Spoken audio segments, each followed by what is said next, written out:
Spoštovani, skupaj z ostalo Evropo in večino severne poloble smo na začetku hladnega vala pandemije koronavirusa. Ta pandemija vpliva na vse. Položaj je zelo resen in nima smisla karkoli olepševati. V imenu vlade najprej izrekam iskreno sožalje vsem, ki ste v pandemiji izgubili svoje najbližje. Že aprila in maja sem tako kot tudi nekateri drugi evropski voditelji večkrat opozarjal, da nas jeseni čaka nov val, hladni val virusa, ki bo težji, če ne bomo imeli na razpolago učinkovitega cepiva in ali zdravila, ali vsaj obvezne elektronske aplikacije za sledenje okužbam. Danes še vedno nimamo nič od tega. Zakonsko podlago za obvezno aplikacijo smo si v Sloveniji sicer po težkih mukah zagotovili že julija, vendar je realizacija zastala v domačem in evropskem birokratskem močvirju, zlagani skrbi za zasebnost, pa tudi pri nesposobnosti za iskanje izvirnih rešitev v izjemnih razmerah na obeh ravneh. Mnoge je bolj skrbelo, kaj bo dejala informacijska pooblaščenka ali mediji, kot pa koliko ljudi bo moralo trpeti in umreti, ker si nismo priskrbeli orodja, ki ga digitalna doba ponuja vsem. Evropa se sicer po zadnjem sestanku Evropskega sveta prebuja, a zamude v veliki meri ne bo mogoče nadoknaditi pravočasno. Spoštovani Slovenke in Slovenci, državljanke in državljani, dragi rojaki. Od nas vseh, od vsakega posameznika, od vse naše zavzetosti, naše vztrajnosti, trdoživosti, poguma, trme in solidarnosti odvisno, kako bo šlo naprej. Pred vrati je zima. Spremljali smo, kako je zimo ravno prestala Avstralija. Ni bilo lahko. Nekaj podobnega ali mogoče še težjega čaka tudi nas. Ta pandemija ni samo velikanski izziv za zdravstvo, ampak je preizkušnja za celotno človeštvo. Za nas Slovence še posebej. Včeraj mi je znan slovenski pisatelj poslal pismo, v katerem se sprašuje, ali je narod, ki niti svojih mrtvih iz prejšnjega stoletja ni sposoben pokopati brez prepira, sploh zmožen toliko resnične solidarnosti do najbolj ogroženih živih, da bomo zmogli. Prepričan sem, da večinsko to solidarnost vsekakor zmoremo. Ne narekujejo zgolj čustva, ampak tudi zdrav razum. A zgolj večina za uspeh, kot smo videli pretekla 2 meseca, ni dovolj. Potrebni smo vsi ali vsaj zelo velika večina. Plebiscitna večina razuma in solidarnosti. Hladni val pandemije je v zadnjih tednih ogrozil celo zmogljivosti najboljših zdravstvenih sistemov na svetu, kot so nizozemski, nemški ali avstrijski. Nihče nima na voljo neomejenega dodatnega števila zdravnikov in medicinskih sester, prav tako ni mogoče in ni smiselno zaustaviti vseh ostalih nujnih zdravstvenih posegov, saj s tem naredimo le še dodatno škodo, dodatno trpljenje in umiranje. Ko je število okuženih previsoko, zgolj upoštevanje osnovnih preventivnih pravil obnašanja več ne zaustavlja virusa dovolj učinkovito.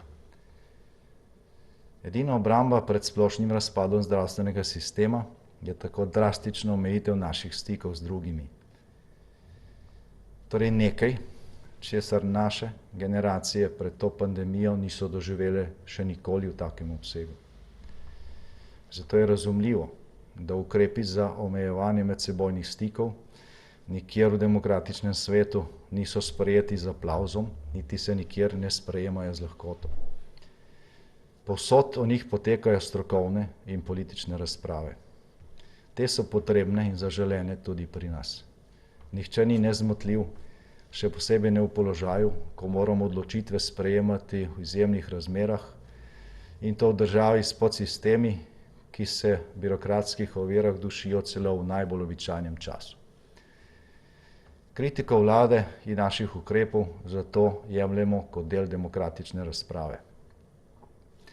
Vendar pa laži in dezinformacije brisanje razlike med tem, kar je res in kar ni, uporaba dvojnih meril ter poudarjeno poročanje o akcijah, ki zanikajo potrebo po zaustavljanju epidemije ali se norčuje iz ukrepov, ne prispeva k demokratični razpravi. Še več, izničujejo napore večine in še posebej napore vseh na prvi bojni črti, ki se trudijo za omejitev epidemije. Zato pozivamo razne vplivneže, ki trdijo, da vlada sprejema ukrepe zato, da straši in ustrahuje ljudi, da se zaustavijo. Dovolj je bilo. Cel demokratični svet sprejema ukrepe, ker ceni in varuje življenje. Izkoriščanje globalne zdravstvene krize za rušenje je zloraba stiske, je zavržno, ničvredno početje.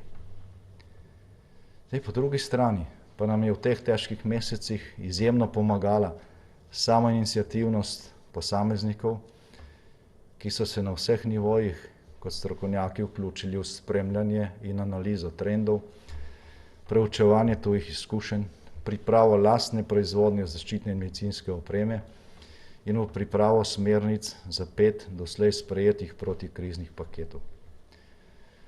V teh dneh vlada zaključuje pripravo že 6. paketa ukrepov za blažitev posledic epidemije. Naslednji teden bo na klopeh poslancev Državnega zbora. A žal, to ne bo zadnji potrebni paket. Pandemija sama, kot tudi številni ukrepi za njeno zaustavljanje pri nas in drugod, so bili in so nujno obremenjujoči. Nihče se jih ne veseli. Obremenjujoči so ne samo zaradi omejevanja naše svobode, ampak tudi zaradi vpliva na gospodarstvo in večino drugih življenjsko pomembnih dejavnosti. Daljše obdobje omejitev pri izobraževanju, kulturi, duhovnih in vseh drugih dejavnostih, ki predstavljajo vezivo naše skupnosti, ne more miniti brez negativnih posledic. Zato je naš skupni, nujni, obvezni strateški cilj, da epidemijo obvladamo čim prej dostopne, ki ne bo ogrožala normalnega delovanja zdravstva in dostopne, ko jo bomo lahko spet nadzorovali z doslednim sledenjem stikov, tako kot na primer med poletnimi meseci. To lahko naredimo, če bomo dosledni. Zaradi odločitev Ustavnega sodišča smo omejeni na sprejemanje ukrepov, ki lahko trajajo brez nove presoje zgolj teden dni. A ne glede na Ustavno sodišče je jasno, da bodo morali nekateri ukrepi trajati dlje časa. V bistvu nas čaka najmanj mesec dni trdega boja z virusom in nato še meseci velike previdnosti. Tako bomo lahko mogoče preprečili tretji val. Ob večji dostopnosti hitrih antigenskih testov bo mogoče na lažji način zamejiti posamezne izbruhe virusa. Če v naslednjih tednih uspešni, bomo lahko Božič in novo leto preživeli bistveno bolj normalno, kot smo preživeli zadnje krompirjeve počitnice. Vsekakor pa bo zima dolga. Zadnji sestanek evropskih voditeljev je menil ob razpravi o ocenah Evropske komisije, ki predvideva možnost splošnega cepljenja v mesecih od aprila do junija prihodnje leto. Kolikor bo ustreznega cepiva na voljo prej, bo na razpolago predvsem za ogrožene skupine. Bo težko, a bomo zmogli. Zato, ker se nas velika večina zaveda, da z nujnimi ukrepi ščitimo vse, kar imamo kot skupnost. Za razliko od pesimizma in gneva, ki se še vedno preliva iz mnogih objav, konkretno delo na prvi bojni črti in velikanska pripravljenost in razumevanje mnogih, da vskočijo in pomagajo, dokazuje, da vse bolj razumemo, kaj je na tehtnici. Da s tem, ko se zavestno omejujemo pri stikih, varujemo ravno to. Varujemo in omogočamo, da bodo medčloveški stiki, srečanja in končno tudi zabave lahko kmalu spet del našega običajnega vsakdana. Da razumemo, da svojo in svobodo drugih varujemo tako, da smo odgovorni. Kajti noben zakon ali ukrep ne more premagati virusa. Premagata ga lahko le razum, ki nam pravi, da se moramo začasno odpovedati vsakemu nenujnemu stiku in medsebojna solidarnost, ki nam narekuje, da vidimo tudi druge in da stojimo skupaj tako, da se ne družimo. Spoštovani, Slovenija nima najboljšega zdravstvenega sistema v Evropi, ima pa najbolj požrtvovalne ljudi, ki delajo v njem. Zato nihče ne bo ostal brez nujne pomoči ali intenzivne nege. Iskrena in ponovna hvala vsem v belih in modrih haljah. Slovenija ni najbogatejša država v Evropi, a kljub temu bomo tako, kot smo skupaj solidarno pomagali najbolj prizadetim gospodarstvu in storitvah spomladi, pomagali tudi jeseni in pozimi. Hvala vsem, ki tudi v teh težkih razmerah poganjate gospodarstvo, nujne storitve, proizvajate in dobavljate hrano in vse ostalo, kar je potrebno za življenje. Slovenija nima monolitne izvršne oblasti, ima namreč koalicijsko vlado. A širša ekipa te vlade, skupaj s strokovnimi ekipami, že od marca dalje, opravlja izredno naporno dvojno delo, polno težkih odločitev, neprespanih noči, upravičenih in neupravičenih kritik, medijskih pogromov in tehtanja preko dvojnih meril.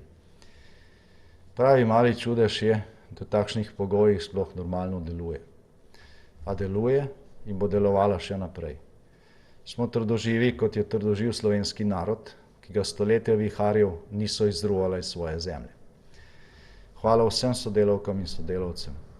Bistvo je sedanjosti velikokrat očem skrito, a čas vedno razkrije tisto, kar je očitno. Zima bo dolga in zahtevna. Za naravo je to čas počitka. Nas pa čaka trdo delo, veliko odrekanj in izjemno odgovornost vsakega med nami do sebe in vseh ostalih. Podprimo z vsemi močmi naše zdravstvene delavce, epidemiologe, pripadnike civilne zaščite, zaposlene v domovih za starejše, policiste, vojake, inšpektorje, trgovke, zaposlene na kritičnih mestih in vse druge na prvi bojni črti. Ker če bodo zmogli oni, bomo zmogli vsi. In ko bomo čez leto dni gledali nazaj na današnji težki čas, bomo lahko ponosni na Slovenijo. Hvala lepa.